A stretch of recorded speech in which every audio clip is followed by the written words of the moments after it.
Have you ever gazed into her eyes and felt a tempest you couldn't name? A sweetness that concealed caution? A look that made you forget the tip of your own sword? Brother, this is not poetry. This is destiny. There exists a realm of knowledge that modern man has abandoned, not because it is false, but because it is too burdensome to comprehend. Socrates did not shy away from this knowledge. He confronted it head-on, and what he uncovered was not a hatred of women, but a truth about them that still haunts the human soul today. He warned, not with bitterness, but with reason tempered by fire, that while men are shaped by clarity, women are formed in layers of smoke. He did not make this assertion to belittle, but to awaken.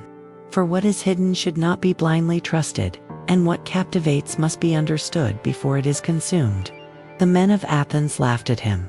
The jurors condemned him, but he smiled in the face of their ignorance, because he knew that a man who understands a woman only by her appearance, and not by her nature, is like a soldier seduced by the shine of his enemy's blade, beautiful and deadly at once.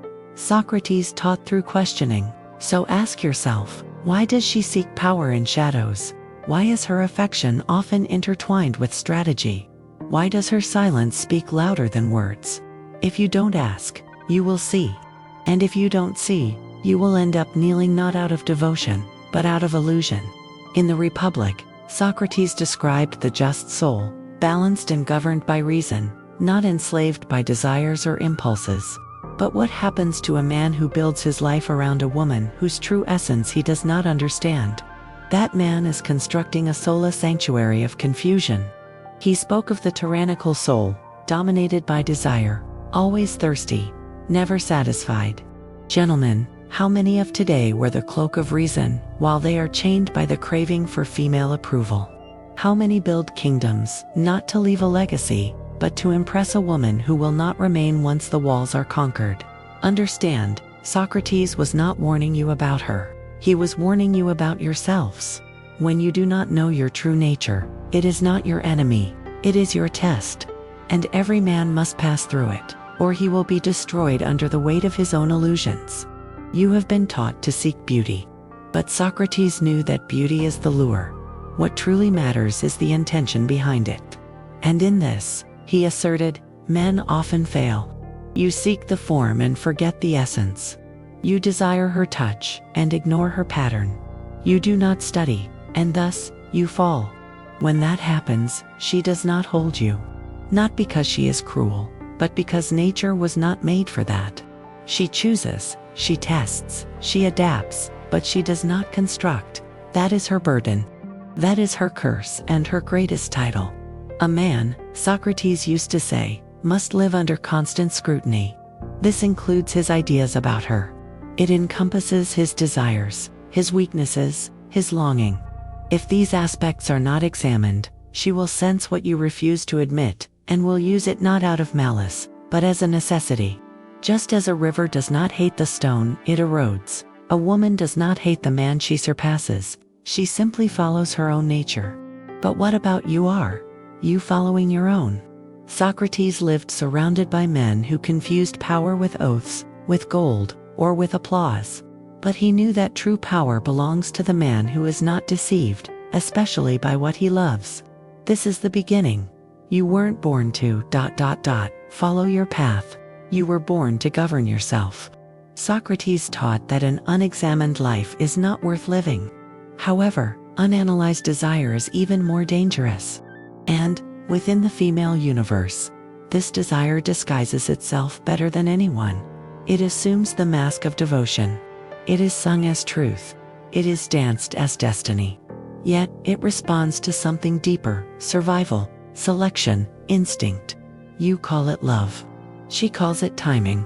In Phaedrus, Socrates warns that love, if not tempered by reason, transforms into a form of madness, perhaps divine, but still madness. He warns us, the soul enslaved by lust becomes like a wingless creature, dragging itself in circles, obsessively drawn to the source of its desire. How many men live like this? How many have sacrificed their purpose, their values, their autonomy for what? For a fleeting glance, a dopamine hit, a gentle voice, or a body that warms. You were not born to be devoured by the feminine. You were born to understand it. He observed that while men seek the truth, women generally seek alignment not with the truth, but with security. This is not an insult. It is a biological strategy. It is an adaptive intelligence. But it must be acknowledged. She does not seek what is just. She seeks what guarantees survival, what reflects strength, status, and stability in her world. Her intelligence does not seduce her. Her ambition, her certainty, her mastery of reality, these do attract her. But if you hand her the crown before winning your own, she will never kneel. If you elevate her above your mission, she will test you until you fall. This is not cruelty. It is simply a response to what you reveal that your soul is for sale. Socrates believed that the soul had three parts: reason, spirit, and desire. The highest man lives where reason rules. But when desire, sexual, emotional, social, becomes the leader, the man dissolves. He ceases to lead. He begins to follow. Not her, but his hunger for her. You know these men, you've seen them. Men who only shine when she gives them light. Men who kneel without questioning what altar they stand before. Men willing to sacrifice their principles to keep her warm. And if you do not wake up, one of those men will be you. Socrates was surrounded by those who confused noise with wisdom, beauty with virtue, charm with truth. He saw beyond all of that. And when he challenged them, they killed him. But your voice still echoes. Not for the crowd, nor for the cowards, but for you, the man who dares to see clearly. He perceives that, by nature, women are more attuned to the present, to emotion, security, and the now. Meanwhile, men bear the burden of contemplating the future, their intellect projecting ahead. Their soul longs for legacy. Their bones carry the weight of vision. Yet, this vision comes at a cost.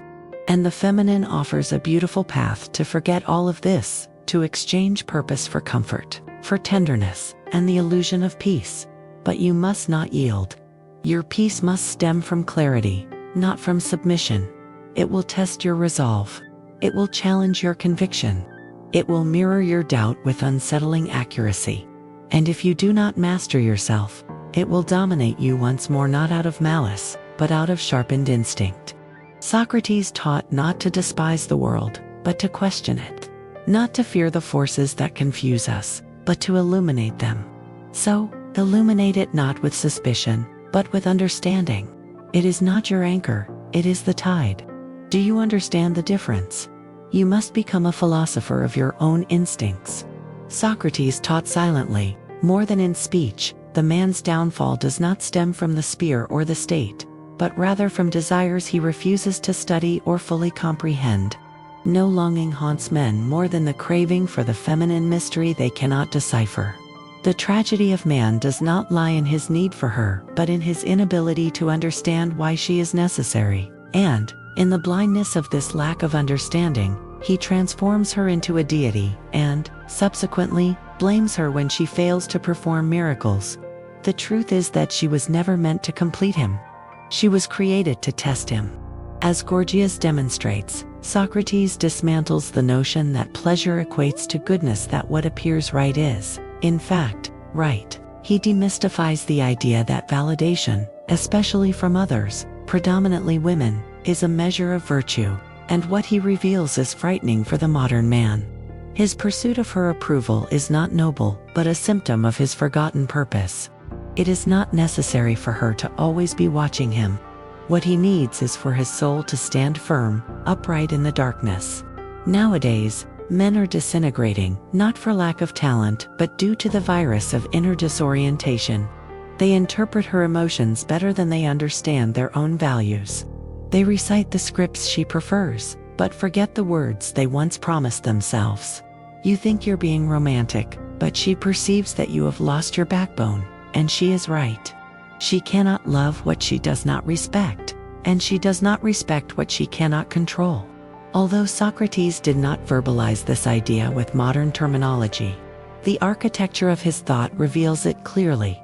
He saw harmony not as an equality of natures, but as each soul aligned in its proper order. A woman does not wish to lead you. She wants to feel safe under your guidance. But when you abandon this stance, Make her your emotional compass. Turn her validation into a mirror, and her affection into a prize. You cease to be an authentic man and become a satellite. She may keep you close, but not because she wants to. Rather, out of convenience. And one day, convenience runs out. The world is filled with men who believed they could win her love merely by worshiping her. But love is not built on adoration. It is founded on sovereignty. In Manos, Socrates questions whether virtue can be taught. However, more importantly, he inquires if men still recognize it. It is a question that remains relevant today. Do you know what masculine virtue is? Do you understand how it manifests before offering it? Or have you confused dedication with discipline, desire with fidelity, obedience with love? Virtue does not seek a destroyed man, nor a needy one, nor an excessively gentle one. It desires someone genuine. And the genuine man does not orbit around the feminine. He revolves around goodness, truth, and justice, inviting them to walk beside him only if they can keep pace with this movement. When she perceives that you live by principles, not by manipulation. When she sees that you speak with moderation, lead with clarity, and love without losing yourself. She will follow you not through coercion, but because you have earned her. This is Socrates' paradoxical understanding. Power does not arise from seeking it but from being the kind of man who does not need it from anyone, especially from her. When you cease to seek her approval and instead pursue your own form, not the physical form but the essence of your being, you become unreachable. Not through hardness, but through wholeness. Integrity is the forgotten wealth of man. The temples of ancient Athens were not built for comfort but for virtue. Engraved in stone, tested through trials, whispered into the soul, expressions of appreciation, as Socrates often said, penetrate into the soul of men, not to please a woman, nor to serve her or become what she desires, but simply to understand, because knowing is power, and power is peace. Yet, most men today live in conflict, not with her, but with the lie they nurture within themselves. They believe that her love will save them, that her body will heal their restlessness, that her smile replaces their true essence. This is not love, it is intoxication. And every philosopher knows that a drunken person cannot see the truth. Socrates frequently spoke of forms, the perfect realities that lie behind the human shadows on earth. Just as there is a form of masculinity, there is a form of femininity. However, modern men chase only shadows, the curves, the eyes, the promises made through perfumes and postures, and they forget to ask, what is the purpose of this form? What does it protect? Does it devour? It is not malicious, it is efficient. It is not deceiving, it is adaptable. It is not weak, it is complex. It is calibrated for survival, not necessarily theirs, but hers. Her instincts are sharper than her fantasies, her decisions quicker than her fleeting feelings. When her gaze is obscured by lust or longing, she perceives what you do not. See your weakness. Socrates, even without stating it explicitly, leaves hidden in his dialogues. You are governed by reason or desire. There is no third way. The man who gets lost in it without a map does not find freedom. He discovers himself lost, perhaps smiling, but drowning. And what will be his fate? He will blame her for the current he never trained himself to face. But the man who cultivates reason, one who questions his instincts, who confronts his thirst, who exposes illusion before it seduces him, this man does not drown. He sails. She will respect him, not out of cruelty, but out of clarity. At the banquet, Socrates speaks of Diotima, a woman who teaches him that love is not superficial pleasure, but a ladder that leads from love of a body to love of all beauty, then to love of wisdom, and ultimately to divinity. Yet, few men ascend this ladder. Many remain on the first step, withering in the stagnation of pleasure, never questioning what it should point to. You, reader, must not fall into this trap. You must climb. She is the beginning of a question, not the end of your journey. She is the door, not the kingdom. She is the wind, but you must be the sail. Your strength does not lie in mastering her, but in overcoming the need for her to define you. Let her be a mystery. Let her be paradoxical. Be a woman, but be a man, in the Socratic sense, thoughtful, questioning, resilient, unmoved by false praise, steadfast in the face of rejection or the fleeting brilliance of transient things. This is your path, this is your mission, and indeed, this is your dignity. Dignity is not something you receive. It is forged in the heat of silence, in the power of rejection, in the coldness of the night where no one watches, where no one will come to rescue you. It is there that Socrates wants you to build your fortress, not in her arms, nor in external validation, but within your own interior castle, solid and unassailable. The man who depends on her warmth to feel complete lacks his own fire. The one who adjusts his will to retain her affection will eventually be broken, and she will not pick up the pieces either, out of cruelty or by her very nature. Because deep down, she also seeks a man who does not need her, but who chooses her voluntarily, recognizing his own strength, fully aware of what she is and what she is not. She is not your therapist, she is not your savior. She is not the mirror you use to verify if you matter. If you want her to see you, then assume a rare stance among men, in solitude, discipline, mastery, without needing to be perceived in any way. As Socrates said, the shortest and surest way to live with dignity in the world is to be, in fact, what we pretend to be. And what does every man aspire to appear as? Strong, wise, desirable, respected. But how many are willing to do whatever is necessary to truly become so? Do not seek her attention superficially. Cultivate your presence. Do not pursue her body merely out of desire. Master your desires. Do not long for her love. Offer your truth and let her respond in her own way. This is the essence of what Socrates called an examined life. It's not just about thoughts, but motivations. Not only philosophy, but stance. Not merely understanding what the soul is, but grasping what your soul does when faced with beauty, temptation, rejection. For that moment when it tests you, pulls back, holds on, that is the sacred test. It's the battleground. It's where most men fall to their knees and betray their own crown. But not you. You remain steady. You stand firm. You choose reason over reaction. You understand that she is not the obstacle. She is the sign. If your affection causes you to lose focus, the weakness was already within you. If your spirit breaks in silence, silence has always been your domain. Do not blame her for being what nature made her. Study her. Understand her. Respect her design without surrendering to it. Remember, she is the wind. Impossible to catch, changeable, wild. But you are the keel. Do not rage when the wind shifts direction. Adjust the sail. That is true masculinity, not control or conquest, but unwavering guidance. This is the secret the world does not reveal. This is the truth.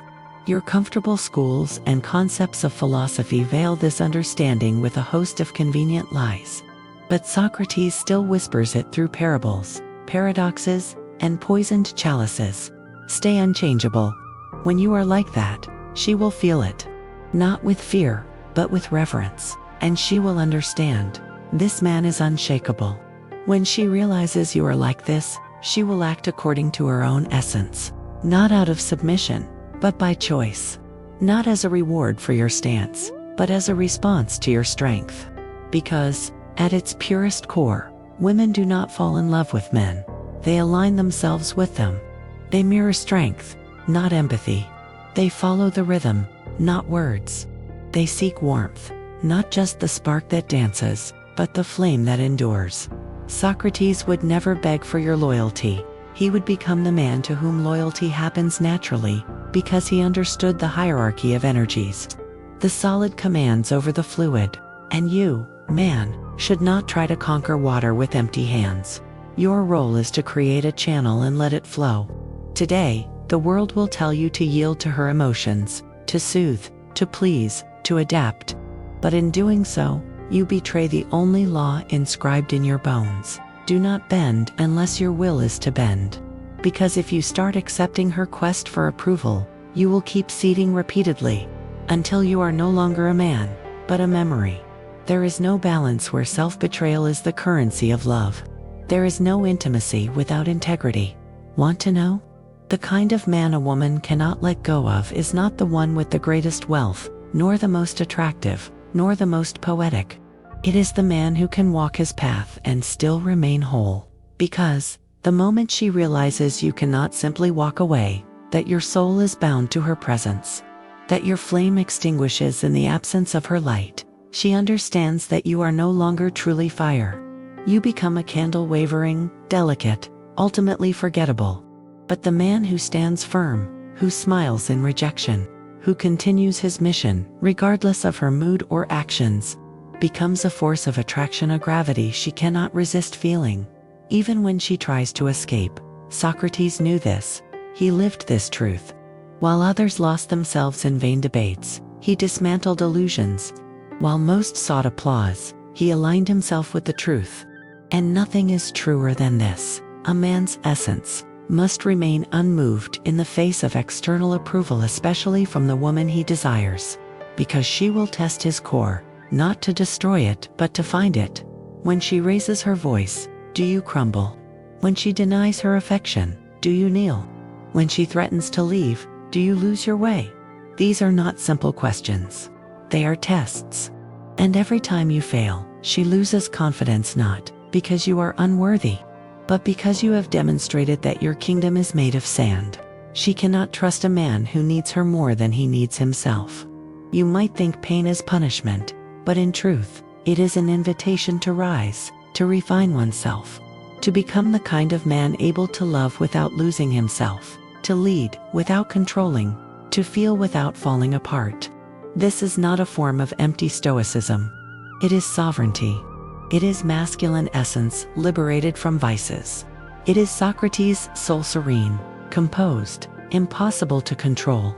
And, brothers, this is the origin of a love that does not enslave. You were not created to kneel at the altar of affection. You were made to stand at the gate of truth and guard it with your life. That is what Socrates taught, not with empty slogans, but through sacrifice. In his final moments, he chose death over dishonor, silence over compromise, truth over comfort. And what is that truth for you today? It is this: you must not fear her nature, nor try to rewrite it. You must master your own. Women are not battlegrounds. They are mirrors, tests, and tensions that expose your cracks. Most men fail precisely because they have never been taught that the feminine is not here to complete your soul but to challenge it. If you accept this, she becomes the forge. If you resist, she turns into the flame that burns you. Do not ask her to be simpler. Become wiser. Do not beg her to stay. Be the man she cannot bear to leave. Do not expect her to heal your wounds. Heal yourself so deeply that your scars become scriptures. In the end, Socrates left no commandments. He asked questions sharp enough to cut through illusion, awaken the soul, and strip away every mask we wear. And if you dare to walk this path, you will lose many things: illusions, vices, privileges. But what you gain in return is everything. Clarity, that rare virtue in an age of noise. Peace, the calm that cannot be manipulated. Power, not over others, but over yourself. And by mastering yourself, you have already conquered the world. Let them call you cold. Let them deem you distant. Because, deep down, the true man is the one who knows the value of his own essence and does not fear the solitude of his stance. They say you are too distant, too rational, resolute.